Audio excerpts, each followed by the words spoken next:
find the most precious things whenever you're least expecting it. I'm talking today about the culture of the Castlewood Park. As soon as you walk in, you're greeted by the sweet aroma of nectar where the warm sun hits your skin along with a cool autumn breeze. You're comforted by the songs the birds sing with carefree children laughing in the far distance.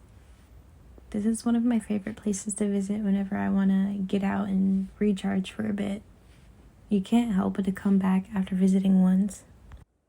I started admiring how the insects chose which of the flowers to land on, flying from a yellow perennial to a pink coneflower. You start noticing smaller details once you take a moment for yourself to stop and breathe, which is also why I seem to find myself sitting on the same bench all the time. Everyone has those moments where they need the world to stop for a second to catch their breath, and coming here is why I find that 1 second. I grew up on this side of town, so it feels like a connection to my childhood and to my community.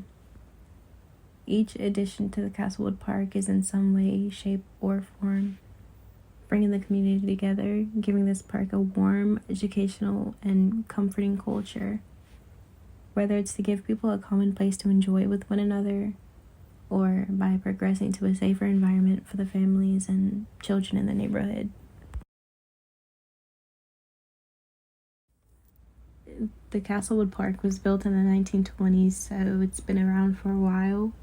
New additions such as the Butterfly Garden were made as recent as 2019.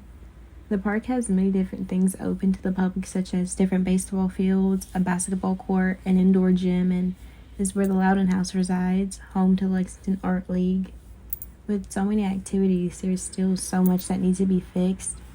I'm speaking a little bit with one of the only people I talk to in the area to see what she feels can be helpful for the community, what could be fixed or implemented, and compare views.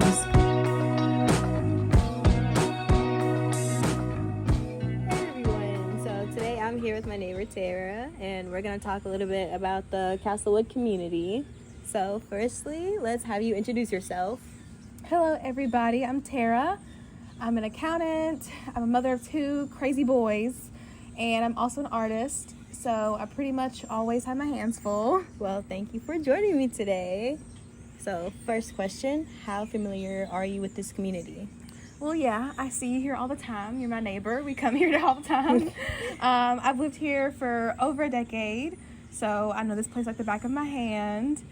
My kids and I are usually here, either having them burn off some energy before bed, or sometimes we come here to have lunch and getting them out in nature. You know, they love coming here. Well, that's great. I guess the main thing I wanted to touch on here with you would be your thoughts about the area. So, how much time do you spend here? Anything you feel we could improve on in the community? Well, yeah, I'm here a lot. Sometimes I come here by myself to do yoga or, you know, just get out in nature. There's good and bad to every area. Here is no exception. So I think some additional safety measures would be a really good idea. I think having more lights, because, you know, in wintertime it gets real dark early. So it's hard to see going on your way back home. And I think also security cameras wouldn't be a bad idea at all either.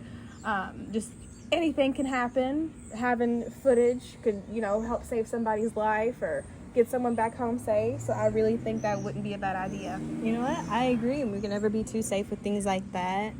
You'd rather be safe than sorry. Yeah. Anything else come to mind? I think we should also have some activities, you know, for the community that are easily accessible and free, like possibly one of those little book libraries where you take a book and leave a book.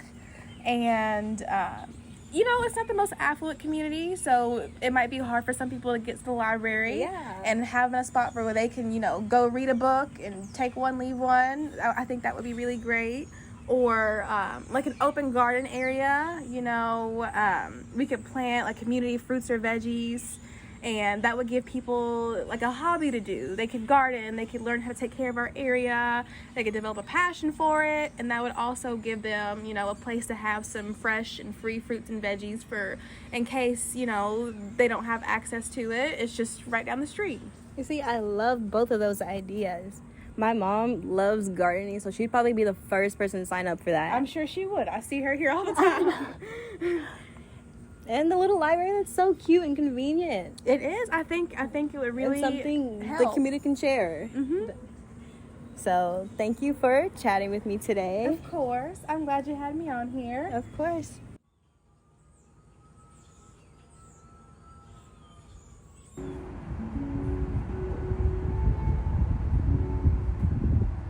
My neighbor had really great ideas about improving the community.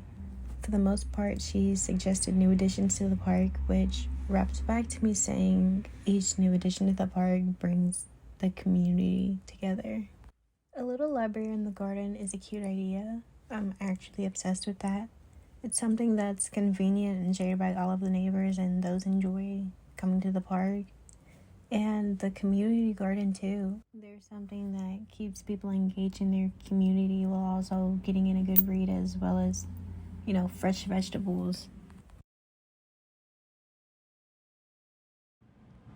Castlewood Park has many parts to it, from various tennis courts to a gymnasium, even a pool, which all contribute to its warm, educational, and comforting culture. Each addition to this park brings the community together by keeping them engaged with one another, while also being a place to bring people a soothing place to recharge. Once again, thank you all for 2 million subscribers. I'd like to give a special shout out to my #1 supporter, Professor Ritter. Shout out to you. Don't forget to like and subscribe. Bye, y'all.